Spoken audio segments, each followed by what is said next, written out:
Latricia and I, this presentation that they're getting ready to do, we did this together. This is how I met her.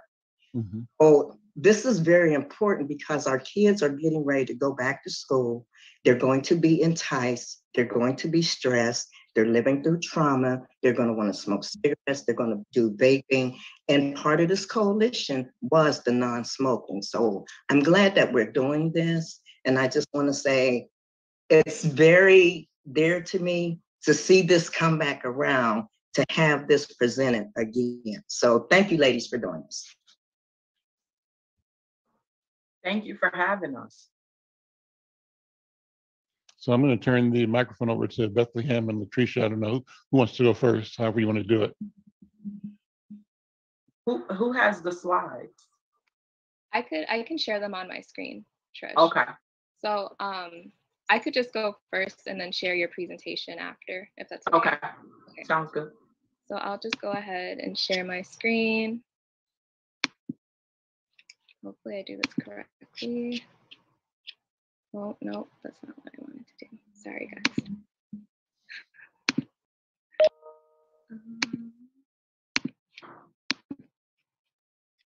Okay. Could you all see that? Yes. Okay, perfect. So yeah, my name is Bethlehem Yahalawerk, and I will be talking about just some myths and facts about vaping today, and then Latricia will cover most of the menthol information. So let's just go ahead and get started. Okay, so here is just a quick image of just the evolution of vaping devices that we've seen. And most people think that e-cigarettes are safer because they just think that it's flavor and water, but it's really not. It's actually aerosolized nicotine, which means that instead of burning tobacco, e-cigarettes are battery-operated devices that heat and deliver a mixture of flavoring, liquid nicotine, and other chemicals to the user through an inhaled aerosol. E-cigs have been on the market since 2007 and have gone through many stages and styles, as you can see here. So the earlier e-cigarettes that were on the market were called cigalikes because they resembled regular combustible cigarettes. And then they later became these larger mods, which meant that the user was often, or it allowed the user to have more control over the device, to modify their experience. And now you can see that they're a lot smaller and sleeker and resemble innocuous devices like USB drives, which makes it a lot easier to hide, especially when you're talking about youth use. And we're just going to talk a little bit more about the e-liquid inside of e-cigarettes. So almost all vape liquids contain nicotine, which I'll talk a little bit more about later in the presentation. But besides nicotine, e-cigarette aerosol can contain other cancer-causing chemicals, heavy metals, and ultra-fine particles that can be inhaled deeply into the lungs and harm your body. And even though e-cigarette aerosol generally contains fewer harmful chemicals than regular cigarettes, safer doesn't always necessarily mean safe. And this applies to both people using e-cigarettes as well as people who may be exposed to secondhand smoke aerosol from other people using e-cigarettes. So all of these chemicals here on this slide have been found in e-cigarette aerosol, and the ones highlighted in yellow are known to be harmful. And many of these chemicals are actually the same chemicals that you find in traditional combustible cigarettes. So e-cigs produce an aerosol, like I mentioned, that often contains glycerin, flavorings, nicotine, and many other harmful chemicals and toxins. And I'm just going to highlight propylene glycol here. So propylene glycol is one of the main ingredients in all e-liquid because it produces vapor when heated. So it's approved by the FDA to eat. So it's in a lot of food coloring, cough medicines, Cool Whip, those things. And it's also okay to put on your skin. So it's in many lotions, shaving creams, and soaps. But when it's heated and vaped, propylene glycol changes. And because heated liquid, it changes to gas. And so that heated propylene glycol becomes formaldehyde gas, which is a carcinogen. So heavy metals like nickel are also found in aerosol, the e-cigarette aerosol, and inhaling high levels of nickel is linked to chronic bronchitis and lung cancer. And if you did a chemical analysis of a new bottle of e-liquid, you probably wouldn't find any heavy metals in there.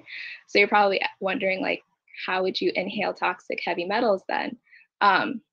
And it happens when the heated e-liquid travels through the vaping device and the user inhales traces of heavy metals from the metal in the vaping device. Another chemical that I just wanted to point out was cadmium, and that's also linked to lung, kidney, and prostate cancer.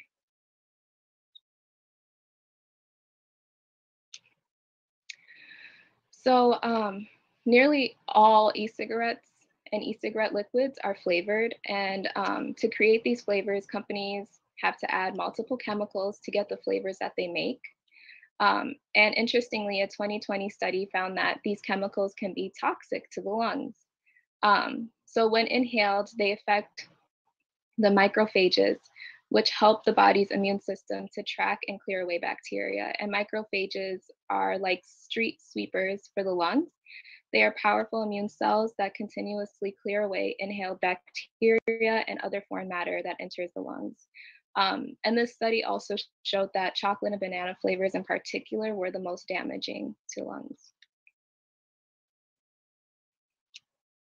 Okay, so now I'm just going to jump into nicotine. So as we talked about, almost all vaping products contain nicotine, and nicotine's negative health effects extend to all systems of the body, which includes the brain, cardiovascular systems, your respiratory, renal, and reproductive systems. So for example, vaping is linked to higher risk of stroke, heart attack, and diseased arteries. And I just wanted to add this slide here to kind of illustrate like the level or how much nicotine is in each of these vaping devices or vaping products compared to a pack of cigarettes.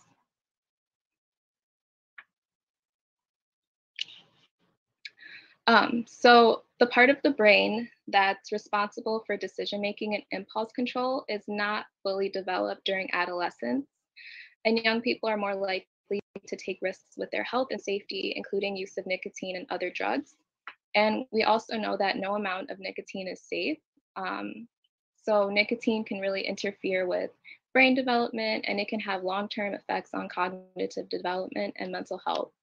And it's also highly addictive, especially as youth, their brains are still developing. So they can become addicted to nicotine much more easily than adults. Now I'm just going to be talking about the marketing tactics that e-cigarette companies use to target youth. So the tobacco industry has been trying to find ways to attract kids to tobacco products for almost 50 years. And here are just some quotes from the industry executives that I've combined together. So this one, for example, it is important to know as much as possible about teenage smoking patterns and attitudes. Today's teenagers is tomorrow's potential regular customers. So they're always trying to find new customers, and youth are probably the easiest to attract, especially through these fun flavors and cool looking products. So this is just another example of how vaping companies are following the tobacco industry's old playbook on how to target kids. You can kind of see similarities between this more recent Juul ad and this older Newport ad where they use like young, fun, models to kind of like attract the younger population to use these products. Vape companies also have been often using celebrity influencers. So for example, in this ad here, you can see Post Malone as a celebrity influencer to get teens to vape.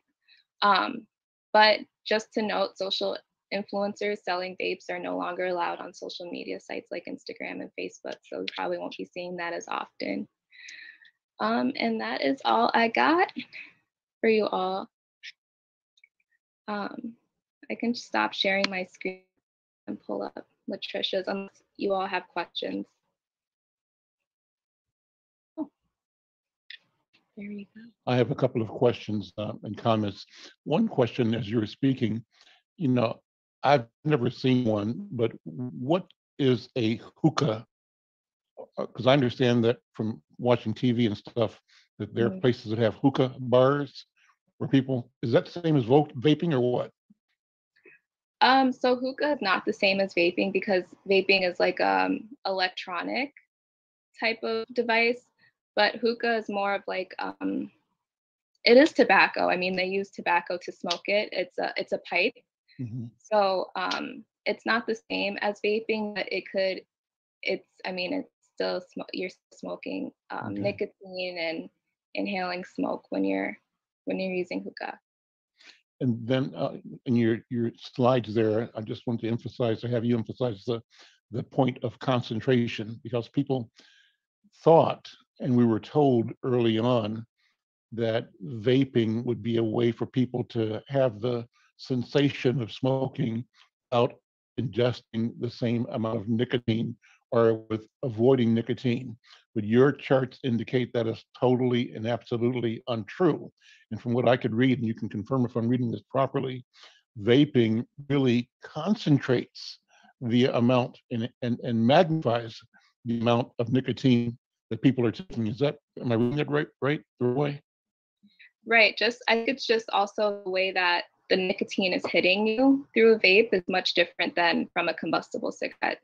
And you're right. I mean, there are high levels of nicotine in these products, and there are some products that advertise it's like zero nicotine or like very low levels of nicotine, but it still like packs the punch when you're using it, especially as a young person going through like one Juul pod a day. It's like so much nicotine, such levels of nicotine being inhaled.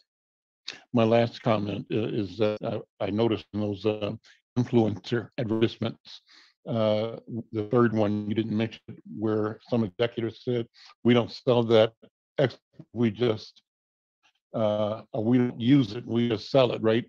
Just reminded me that years ago I confronted a young person that was kind of in my circle about the mindset of that cohort using crack cocaine. And his comments were almost exactly the same. We don't use that SHI, we just sell it to you old people. And they were young people, enterprise minded. That's how they saw themselves anyway. And their enterprise that they don't use, but they were looking for customers. I call customers in this case victims, and that's a predatory mentality that I think we have to always be aware of. So I just say that as a comment and an appreciation for the analysis that you're bringing and the education that you're providing. Any other questions or comments? So Latricia, why don't we go with your presentation? Thank you. I'm going to, I don't see it now. I just had my presentation up and now I've lost it. Where did it go? Just give me 1 second. Mm-hmm.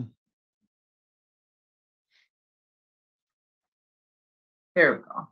I think I have it. Can you see it? Yes. You can see my screen? Yes. Okay. Well, thank you all so much for having us here. My name is Latricia Vital. I'm the Director of Health Policy and Advocacy at North Point Health and Wellness Center. I've worked on tobacco control for about 20 years. This is sort of a reunion for me. Clarence, Al, and Diana have all lent me a hand throughout my adult career in tobacco control and has contributed to the education and prevention work that I've done in North Minneapolis and South Minneapolis in particular over the years. So I kind of got a start in doing this work because I grew up with all of my favorite people in my life being smokers, and all of them were smokers of menthol. It wasn't until I was in early teens that I realized that menthol was heavily used in Black communities and not really like my white friends at the time didn't even know what menthol were. So I found out that we have been targeted by big tobacco. And of course, I was infuriated when I found out that we didn't, that Black people didn't just have some propensity for mint, that we don't like necessarily love shamrock shapes or, mint gum or whatever, that we have been targeted by big tobacco for menthol use. So I'm just going to get into a little background. What is menthol? Menthol is a chemical compound extracted from peppermint or cornmeal plant or created synthetically. Menthol is present in some degree of most cigarettes. When not promoted as a characterizing flavor, menthol often is included in non-menthol tobacco use as well. So even though you're not smoking a menthol product, more than likely menthol is there to prevent the harsh taste of tobacco.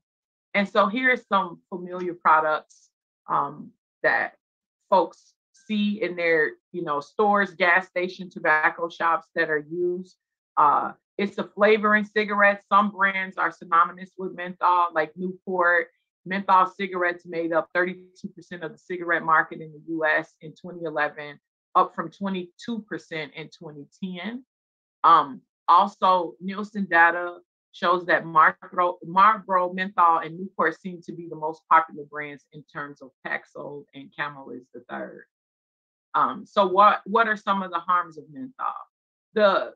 The big thing is tobacco is the number one killer. Tobacco is the number one cause of death and disease in the US, and menthol cigarettes account for approximately 1/3 of the cigarette market share.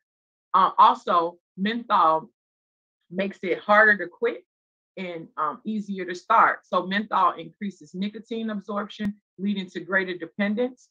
Among high school smokers, those who smoke menthols are more likely to smoke within 1 hour of waking and more likely to report cravings compared to high school non-smokers of menthol.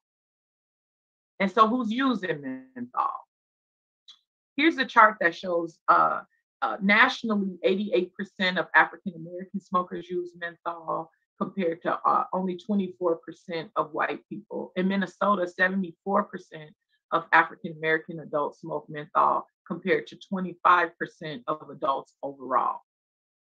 Again, just to show from 1952 to 2006.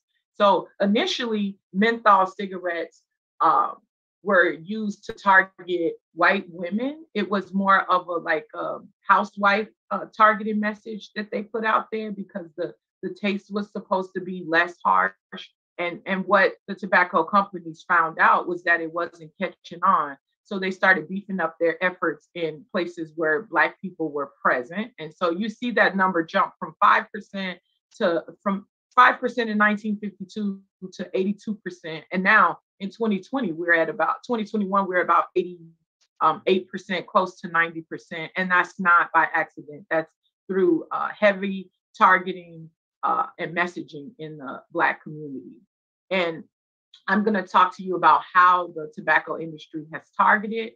The tobacco industry targeted through there's been sufficient research to confirm that tobacco companies target youth, women, and African Americans with menthol marketing.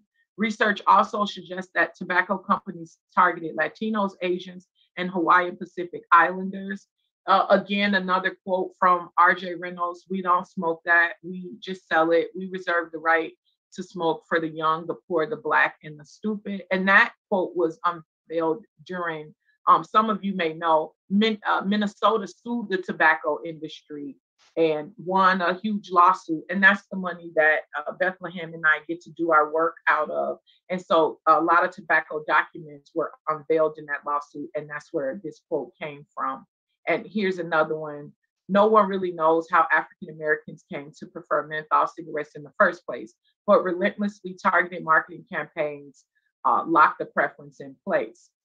Targeting started in the 60s with these 5 approaches: collect data about African American consumers, use mobile marketing vans, develop special promotions for inner city tobacco retailers, engage with local organizations to improve corporate image, and then advertise in magazines. So in the 60s, that wasn't a time where Black people saw themselves in publication. So what we begin to see is the magazines of the times in the 60s and 80s, Jet magazine, Essence magazine. We started seeing these ads of people who look like us that were promoting tobacco. They were using these mobile marketing vans anywhere where they thought Black people were present. So welfare offices, check cashing places, liquor stores, nightclubs, they would go and promote the products heavily and pass out free samples and swag.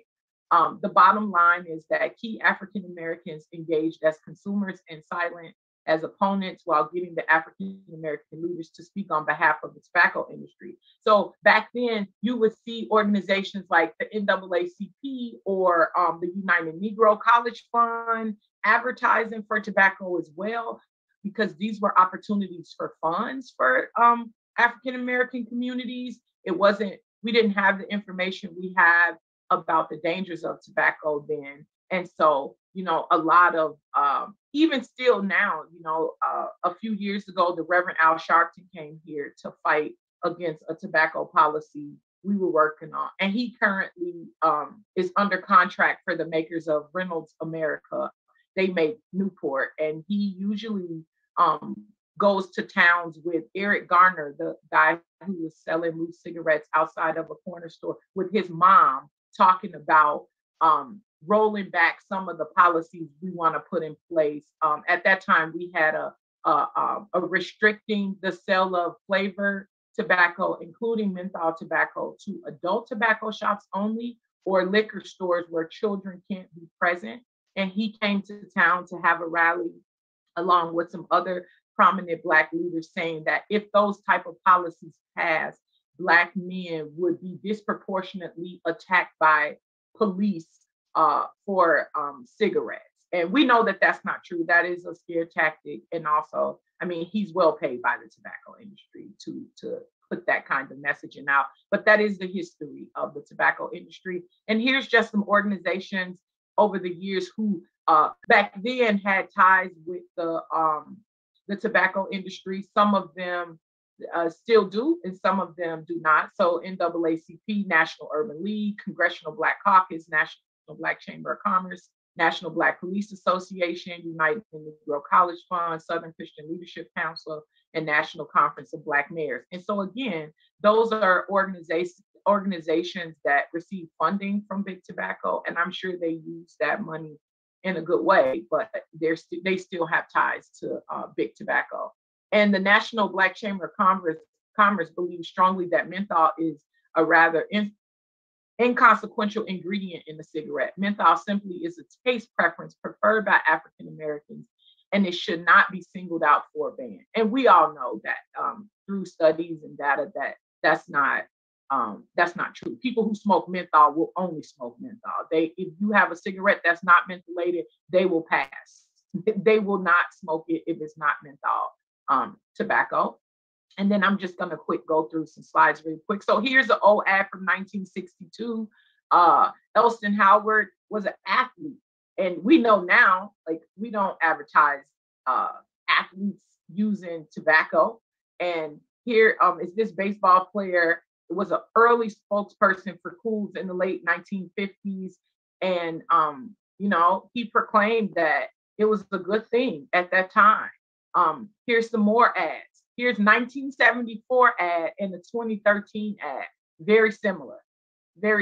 So they're doing the same things, maybe not in the publications that they were, but the advertising is similar. More 1977, 2011. Similar. Another one, 1975, 2015. And then right here is a Cools ad. This is 2004. Another one, I'm just going through a series so you can see some of the older ads and the newer ones, and they're all very similar. Salem. And then what can be done to regulate menthol? I am the co-chair of the statewide menthol coalition, and it includes a diverse group of leaders. I started out by saying that, some folks on this call have helped me out in my work. and have served at different times. Some people have served at different times on the Menthol Coalition. We're a group of community organizations that are driven and committed to reducing tobacco harms on youth and adults living in Minnesota through education, advocacy, and policy change. The Menthol Coalition led the first Minnesota cities, Minneapolis and St. Paul, to include menthol in their flavored tobacco restrictions in 2017, and 12 other cities have since done the same. And what we can do, cities and counties in Minnesota have the authority to regulate the sale of tobacco products, including menthol. Minneapolis and St. Paul were the first cities to include menthol in their flavored tobacco restrictions in 2017, and 16 other cities have done the same. And we continue to work at the city level, and it drives our statewide work.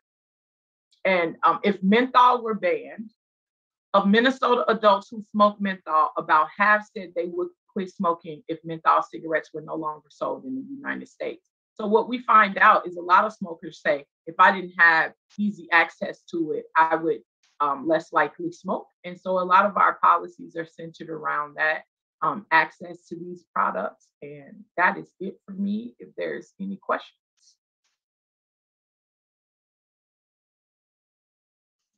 Great presentation. Let me add that among the national organizations that were in relationships with the tobacco industry, you have to include the organization that I belong to, and that is the NNPA, National Newspaper Publishers Association, the Black Press of America. And I can tell you that for years and years and years, the tobacco industry itself was a mainstay of Black newspapers running full-page color ads in a number of markets, the same kind of ads you saw on billboards and on outdoor, particularly in the Black community.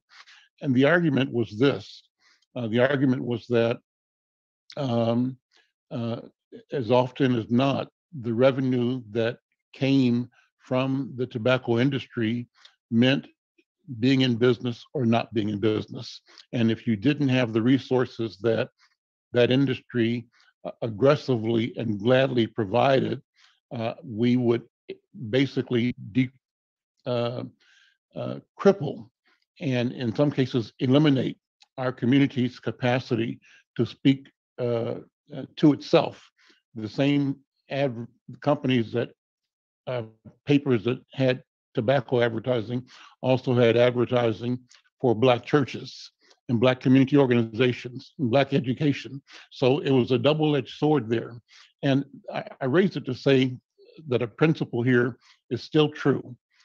I have maintained that those who are advocates for the abolition of tobacco, the cessation of menthol and beyond, ought to be figuring out how we bring resources to the information infrastructure that serves our community. So as opposed to saying, we are going to penalize these institutions for their relationships with tobacco for receiving the support. And I think it's our right to do that. And I'm not disagreeing with strategies to press at every pressure point. So that's not my point. But I'm thinking that what also ought to have happened and ought to happen in the future is that we find ways to bring resources to elevate the message of the clarity of the knowledge we have now that we didn't have, and the clarity of the pernicious intent of the industry in dumping these carcinogens in our community and in our bodies. And so the criticism I'm making here, and it's a positive criticism, is how do we bring resources that are equal to or greater than the resources brought by how do we match what the industry is doing with a message that is opposite and in a way that enables and nurtures the growth of our information infrastructure. My last comment is that I've said this often, too often, we get the misery and they get the money. And what I mean by that is that Black people have misery all day and all night and the next day. And as often as not, white people benefit from admiring the problem. Oh, this is a lovely problem to admire. But then the powers that be have not made the investment in enabling and empowering great organizations like North Point and like the Black Church to be as aggressive as they possibly can in educating organizations like Insight News and Spokesman Recorder KMOJ. So that's my point. That's my message. I want to thank Latricia. I know that we were in a kerfuffle years back because Insight did accept some advertising from the tobacco industry raising the questions that you raised. And I can tell you that they approached us saying, we're not telling your community to do this. We're saying there's some rights issues here. So they came at it sideways, right? In a way of freedom of speech, but the intent and the objective was the same. And that is to make sure that their product stayed in front of people. And that, I say, is something that Latricia rightfully and properly fought and resisted and challenged. And I think that challenge continues and should continue. So Latricia, thank you for that. Thank you. Yeah. And yours too. You always made complete sense to me. You know, invest in this community in the same way that the tobacco industry historically has. You know, we have certain media outlets that we use, and we should, along with the funding that we receive, we should fund that. We should make sure that our businesses are kept afloat as we do this work. I've always respected that opinion and always advocated for that in my work as well. Mm-hmm. So thank you. Sure. Any other questions or comments? Andrew, go ahead. Unmute. Yeah. Thank you all, and thank you both for that presentation. I have two comments. One, so we talked about advertising, and in particular celebrities or influencers in advertising. I think I saw one ad that had Post Malone on it. Is there research to show if you bring a celebrity in saying don't do this, that has the same effect as if they say do, right? And you know, I grew up in the Dare era where it was almost more of a joke than it was actually influential. So I'm curious if anything like that's changed about influencing our youth away from cigarettes or e-cigarettes, et cetera. My other question, the last slide or one of the last slides talked about, you know, if menthol or vaping was not allowed. I can't remember if it was just menthol, if it was vaping. If it was illegal, would you stop smoking altogether? And a group of people said yes. And one thing that this coalition knows all too well is it's not necessarily you can take the abusive substance away, but that doesn't mean you're healing that person of whatever is causing them to use that substance in the first place. So would they then, you know, did the survey then ask, would you move on to something else to fill that need? Or would they just say, I would stop using substances altogether? So I'm just looking for some clarification on that. Thank you.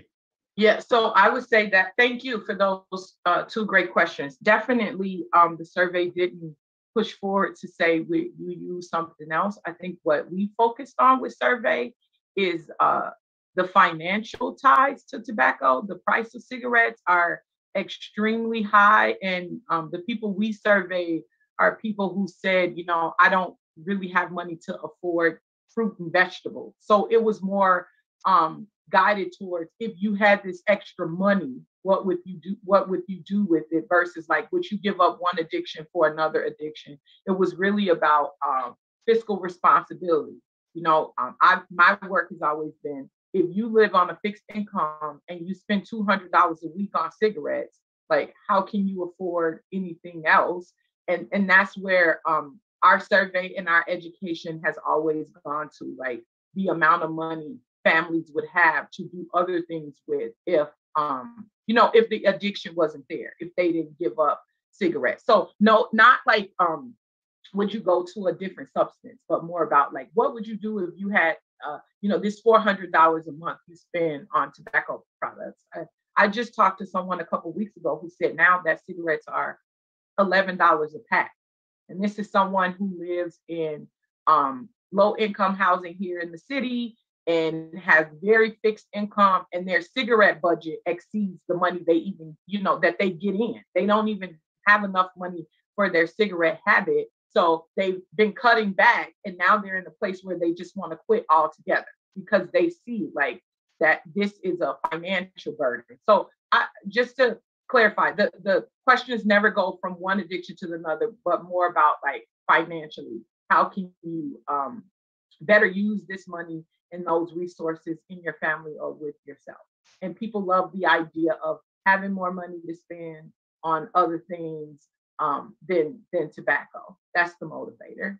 And just the basic question of if I can't walk outside to my corner store and get it, then I probably won't have it, because if transportation is a barrier, no one's driving to the city next door if they don't have transportation to go and get them. So that's usually how it goes. And then your first question was about influencers on both sides. So we've done stuff where we've used, local influencers for prevention and education. I'm not aware of like national ones anymore, where they're like these huge national, and it's like I grew up with the Target Market. That was a huge deal when I was in high school. We had like celebrities that were a part of that, and we had these big conventions down at the Target Center. But there are really big efforts around that because people use social media. So it's just like anti-tobacco ads that run, not necessarily with influencers, but like we had the slides you saw is a campaign that we started here in the Twin Cities, The Beautiful Lie, Ugly Truth. And we use local people. We use faces of people from churches in the neighborhood. We had local beauty queens and, influencers right here in North Minneapolis and St. Paul in that campaign. Thank you. I really appreciate your answers. Thank you. You're welcome. Any other questions or comments? Diana, go ahead. I want to go back to the celebrities, because to me, it seems like the kids would be confused. You're using celebrities for both aspects to say, on one hand, yes, it's okay to smoke. And then on the other hand, no, it's not okay. How does a child, a youth really perceive that? Because I'm looking at J-Lo telling me I could smoke, but then I'm looking at Beyonce saying no. You know what I mean? How does that work in the child's mind? That's very confusing to them. I'm sure it is. I mean, and we don't know that, like we try to provide as much prevention and education as we can, whether it's through school, through, whatever outlets young people use. And we would hope that J-Lo would be less of an influence than Beyonce. Yeah, correct. Yeah. I mean, like that. Like we have sports figures that sometimes, like Joe Mauer was a huge support in the anti-tobacco work and would do things at the Twin Stadium. So so you really do have some celebrities that just want to be a part of the work because they got influenced as a child to smoke. Mm-hmm. So they step up and just want to do the work just because. So we just hope whoever we use, Miss Diana, work, and that the J-Los of the world don't work, but they do. And like even now, Big Tobacco has some big names of some of the rappers that kids. I mean, at one time it was Nicki Minaj and The Baby, and some super influential rappers that they're paying and using for vape products and Swisher Sweets and those things. And it just makes our work a lot harder. Mm-hmm. Thanks. You're welcome. Mm-hmm. Any other questions or comments? So let me throw it out. Where do we go from here, Latricia and Bethlehem? What are the immediate strategies to continue the work? And how do you want neighborhood organizations, how can the coalition and its partners support the work of creating both awareness and prevention? What can we do? Latricia first, and then Bethlehem. Yeah, so this is one of the best things you can do is, give us a platform to talk about the work that we're doing. This is always necessary. The prevention and education part starts with neighborhood organization, churches, the community itself. So this is the best platform that Bethlehem and I can have to talk about our work. We are still working on this at a state level. Minneapolis had, it's not a ban, it's the restriction of the sale of flavored tobacco. So you can't go into a corner store and buy these products, but you can go into a liquor store or if there's a tobacco shop. So we see now the gas station on Glendale and Broadway has shifted to this model of the corner store is the front and then the side is a tobacco shop. So they did that after the ordinance passed. They created like the shop within a shop so that they now can sell tobacco from a different side of the store. And we'll probably see a few more of those go up in North Minneapolis. So our work continues. As quick as we got that passed, the tobacco industry and store owners came right behind us and did something new to get those products right back in the store. So the more opportunities we have to provide education and prevention resources to the community, we will continue to come up with policy ideas that change the number of people who die from tobacco. I say to people all the time, if we laid out the bodies in front of the house of people who died from tobacco-related deaths, it would be just as shocking to you as gun violence. Probably, Latricia, More. if you laid out the number of people in your family that died from tobacco, you'd be shocked as well. Absolutely. Yeah. Bethlehem, go ahead and talk about the same question. Where do we go from here? What is it that the community can do? What do you want the community to do to support this critical and important work? Yeah, I think I would just echo everything Latricia said, just having the platform to kind of, meet with community members and educate them on the harms of tobacco use. And then another really important thing is just like our local work really drives the state work that we do. So having more like cities and counties supporting our work, passing policies that restrict menthol use, or not menthol use, but that restrict the sales of menthol and other flavored tobacco products really helps drive that policy work at the state level. But yeah, just education, prevention, and yeah, I think Latricia, you did a really good job. So you covered most of it there. I think Bill had his hand up. Bill Magnus has a question. Yeah. Yeah, Latricia and but I'm sorry if I'm going to pronounce your name wrong, Bethlehem. I have a concern and a question, I guess. So piggybacking off of what you said, here what I've saw at the 4th precinct with working with the problem properties and getting complaints. So I actually went and did a security assessment for that tobacco shop at the Winter gas station, and they have I've been inside there, and they have basically one counter that just sells strictly cigarettes, and the rest of it is vapings and bongs and other materials for smoking weed and other drug paraphernalia too. So I was very disgusted with that aspect of their marketing technique. And then also what I've come to realize, and it's just a question of, do you think that maybe the city needs more strict enforcement with this? Because this last year alone, I was with our problem properties officer and our business licensing people going in, and 3 convenience stores, on the north side were caught with, after receiving complaints, were caught with menthol cigarettes, still trying to sell them. And the ordinance reads that you were given a 15-day or warning the first time, and the second offense, you were supposed to be shut down, I believe, for 15 days. And so we went to do that after their second offense to shut them down. And then the attorneys got involved and the city backed off on enforcing that, and then just said, well, you can't sell tobacco products for 15 days. Do you think it would have helped if we had more stricter enforcement where we shut those convenience stores down, is my question. Absolutely. Enforcement is the way. Like, that's the only way these policies stick, if people understand that there's consequences if you don't follow the policies and ordinance that's been put in place. Like I said, that shop wasn't that way before this passed.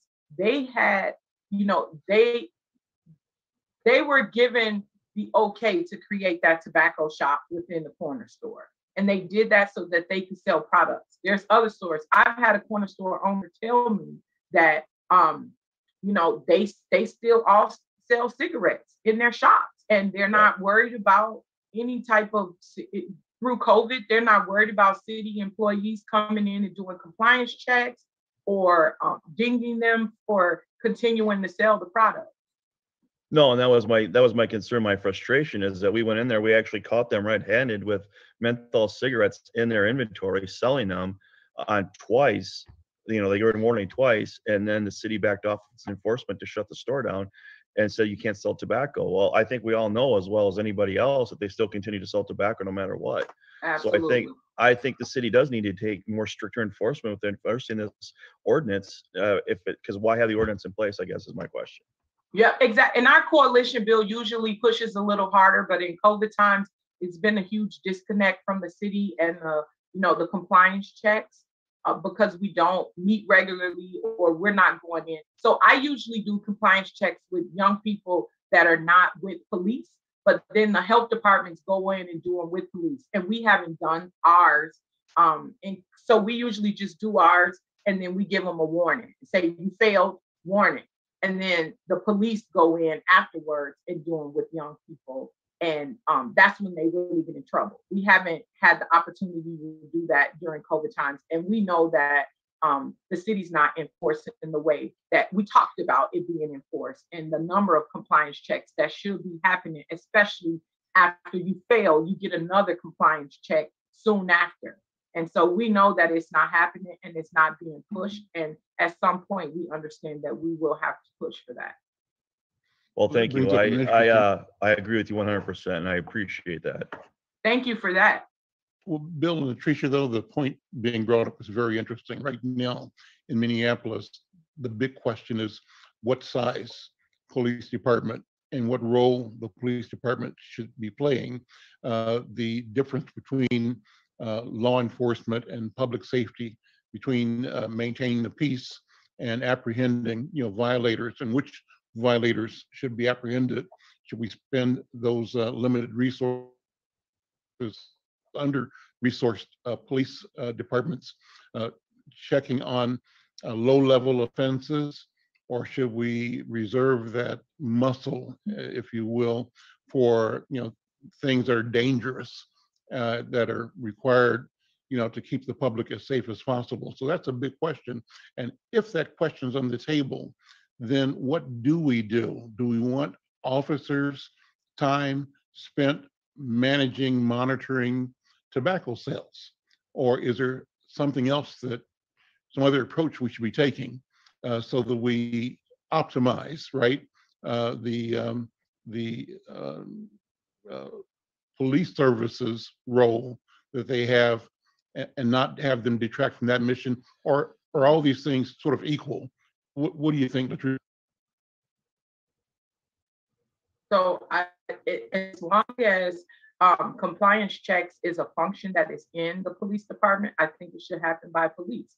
If we want to change that and put that under a different department, which there is city staff outside of police that go in and do the compliance checks, but sometimes they feel unsafe when they go in there and, they could be easily confronted when they find out that someone is illegally selling the product. And that's what our police are for. So I guess the answer to that would be, if we're going to use someone outside of police to go in and enforce it, then we should have a solid plan that the community is aware of, that is going to be put in place for that to happen, and not just make the decision that police shouldn't be doing that anymore.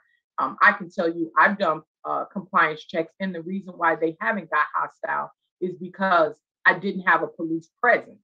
But I have experience with people who have went in and it got hostile, and they needed a police officer to come in and back them up right away. So it's with compliance checks for anything, rather it's liquor sales, whatever.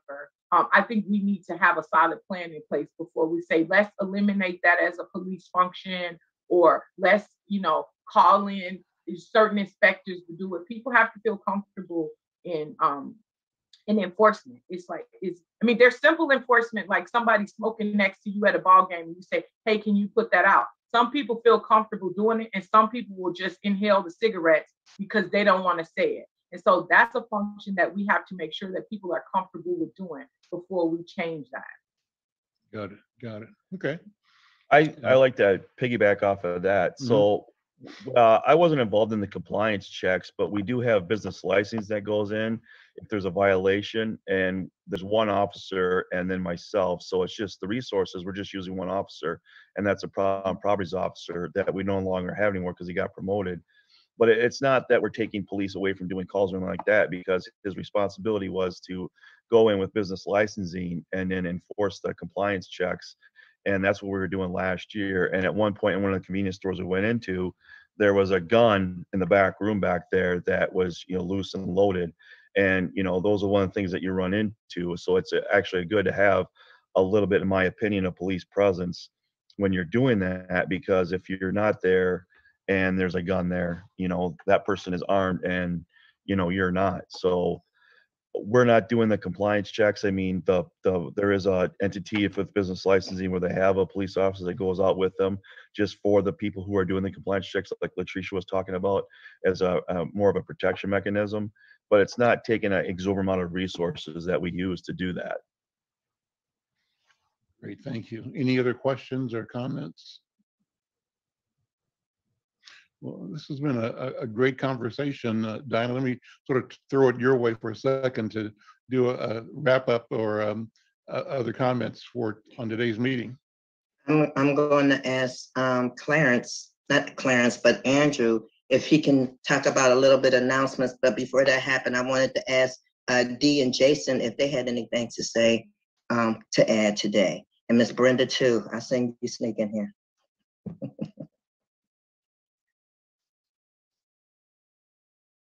I think somebody's trying to unmute. Jason. Oh, hi there. Yeah, I'm here in place of Suzanne today. Very interesting. I'm taking some notes, and if anyone has anything that they want me to forward on question-wise, otherwise, happy to do so. But very informative, very interesting today. So thank you for having me. Jason, can you just let everybody know where you're from? We know Suzanne, but everybody don't. Oh yeah, Minneapolis Health Department. And I just started in April. So it's been interesting. Thank you, Jason. Dee, you have anything? She's muted again. No, I don't have a lot to say. I guess I go back to what Bill said about, if we have the laws on the books, shouldn't they be enforced? That's what they're there for, I think. And then also, what is the coalition between these low-level offenses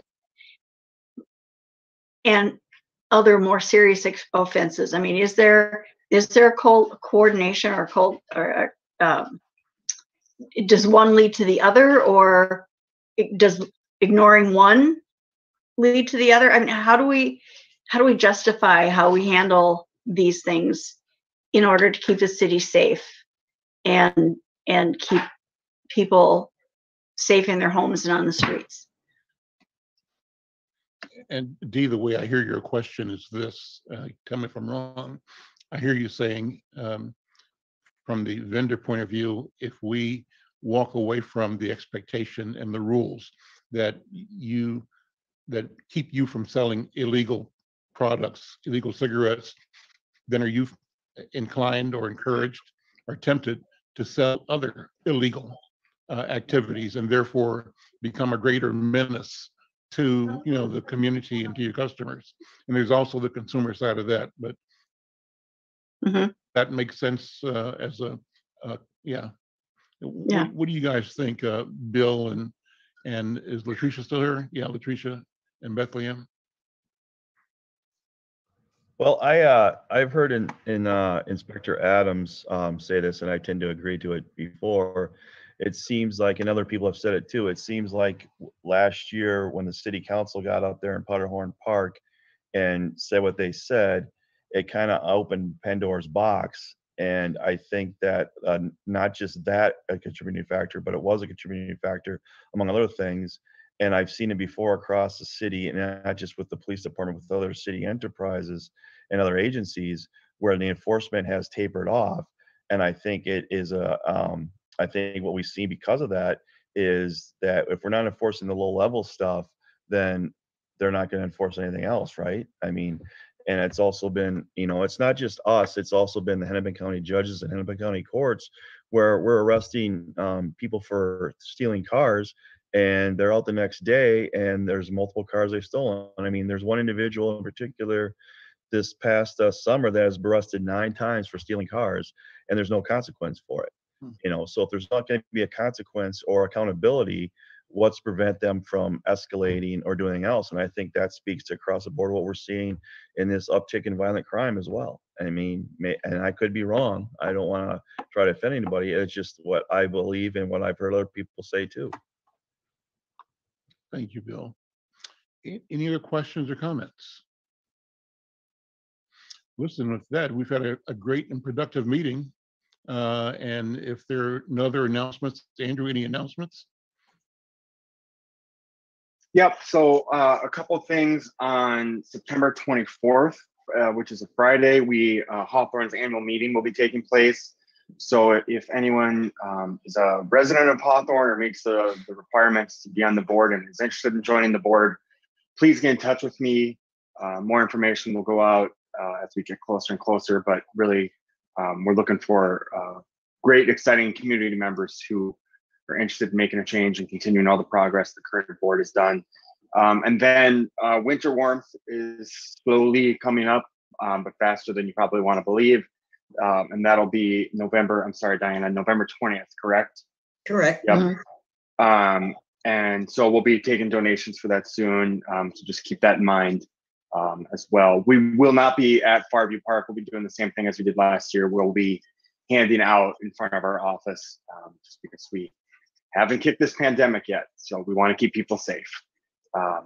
Anything else I'm missing, Diana? Or no, you're good. I just want to say, always, Al, thank you. And for those who have nothing to do at 1 o'clock, this was a great show, and it's a great way to lead because Mr. L is going to be on talking about health at 1 o'clock. Am I correct? That's right. Always a great show. I learn something every Friday about my body, you guys, so tune in. Okay, well, with that, we'll thank everybody, and we'll call the meeting adjourned, and we'll see you later. Thank you. Bye. Bye-bye. Right.